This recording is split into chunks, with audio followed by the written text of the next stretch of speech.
Et bah du coup on parle de Peacemaker saison 2, c'est parti. Attention, je vais sûrement spoiler un peu la saison 1, on sait jamais, donc allez d'abord la voir avant de regarder ma vidéo bien sûr. Bon, déjà, fini le DCU, c'est le DCU qui arrive, et merci James Gunn pour le retcon. Plus cette infâme Justice League avec un agresseur sexuel et une sioniste, place à la Justice Gang qu'on a vu dans Superman. Revoir le personnage de Guy Garner, ça fait trop plaisir, je l'aime beaucoup trop. Globalement, la saison 2 est quand même bien mieux que la saison 1, il y a plus de budget, ça sent et ça se voit. J'avais peur qu'on abuse sur le côté pas sérieux et finalement pas du tout, il y a vraiment une évolution des personnages, enfin pas tous hein, bien sûr, mais il y a vraiment une évolution en tout cas du personnage du Peacemaker, c'est pas juste un gros abruti avec des fusils et des joujoux, le mec est bien plus que ça et on le voit tout au long de la saison 2 et ça fait plaisir. La série elle utilise le multiverse, au début ça fait flipper, hein. Le multiverse chez Marvel c'est wouhou, on ramène un mec qui a tourné il y a 30 ans, qu'on a payé 30 millions de dollars dans un film de merde, je pense à Spider-Man No Way Home qui est une catastrophe, hein. Ce film à part Andrew Garfield et Tobey Maguire il sert absolument à rien, sauf que là au contraire Peacemaker utilise le multiverse d'une façon trop intelligente. Les univers parallèles sont trop cool. Attention, petit spoil,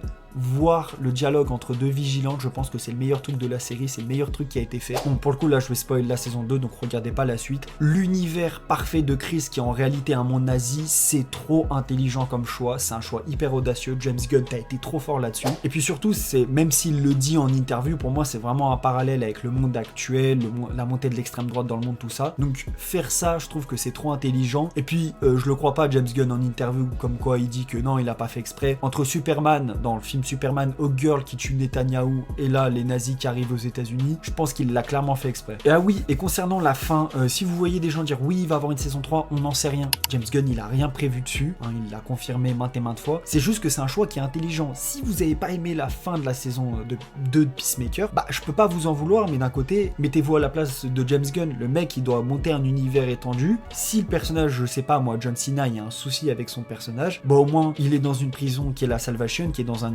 autre univers. Donc finalement, si le personnage peut revenir, il peut largement le faire revenir, mais si Peacemaker doit disparaître, il peut aussi le faire disparaître. Et puis on sait que la prison Salvation va être liée au prochain Superman, je crois que c'est The Man of Tomorrow. Pour moi, je pense que John Cena va clairement revenir, peut-être pas dans une saison 3, mais peut-être dans un film. Franchement, ça fait super plaisir de voir une bonne série de super-héros. J'en ai marre des séries Marvel qui sont juste catastrophiques. C'est nul, c'est pas bien rythmé, ça sert à rien, même à la limite le lore, et je trouve que c'est pas tant un argument, il apporte rien du tout. La Peacemaker, c'est grave cool. T'as des personnages trop forts dans leur manière d'être écrit, hein, j'entends. Et puis il y a Vigilante. Rien que pour Vigilante, faut aller regarder les 2 saisons. Je vous la recommande. N'hésitez pas à vous abonner. Je vous dis à bientôt.